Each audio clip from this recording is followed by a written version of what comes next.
നമ്മുടെയൊക്കെ ജീവിതത്തിൽ നമ്മൾ ഒറ്റപ്പെട്ടു പോകുമോ എന്ന് വിചാരിച്ച് ടെൻഷൻ അടിച്ച് ജീവിക്കുന്നതിന് പകരം ഒറ്റപ്പെടലിന് ആസ്വദിക്കുക.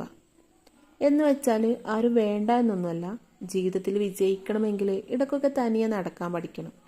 നമ്മളീ പലർക്കും ഒറ്റക്ക് ഒരു റെസ്റ്റോറൻറ്റിൽ പോയിട്ട് ഫുഡ് കഴിക്കാനോ അല്ലെങ്കിൽ ഒരു യാത്ര പോകാനോ സാധിക്കാത്തവരായിരിക്കും അല്ലേ. വെറുതെ നമ്മളൊന്ന് യാത്ര പോവുക, ഒറ്റക്ക് ഒരു ചായ കുടിക്കുക. അവിടെ നമുക്ക് അനുഭവപ്പെടുന്ന ഒരു ധൈര്യം അല്ലെങ്കിൽ സെൽഫ് റെസ്പെക്റ്റ് ഉണ്ട്. ഇതറിയണമെങ്കിൽ തനിയെ നടക്കാൻ പഠിക്കണം. അല്ലെങ്കിൽ ജീവിതത്തിൽ നമ്മൾ ഒറ്റപ്പെട്ടു പോകുമ്പോൾ നമുക്ക് മുന്നോട്ട് ജീവിക്കാൻ സാധിച്ചൊന്നുമല്ല. സെൽഫ് റെസ്പെക്റ്റ് എന്നത് അതായത് നമ്മൾ നമ്മളെ തന്നെ ഒന്ന് സ്നേഹിക്കുക, നമ്മൾ നമ്മളെ തന്നെ ഒന്ന് മനസ്സിലാക്കുക.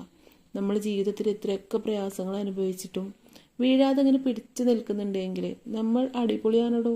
ഇത് വെറുതെ പറയൊന്നുമല്ല, നമുക്ക് മുന്നോട്ടാണ് പോവേണ്ടത്. ആ യാത്രയിൽ വീണു പോവാതിരിക്കൽ നമ്മുടെ മാത്രം ആവശ്യമാണ്. കാരണം നമ്മുടെ യാത്രയിൽ ആരൊക്കെ കൂടെ ഉണ്ട് എന്ന് പറഞ്ഞാലും നമ്മൾ തനിച്ചായിരിക്കും.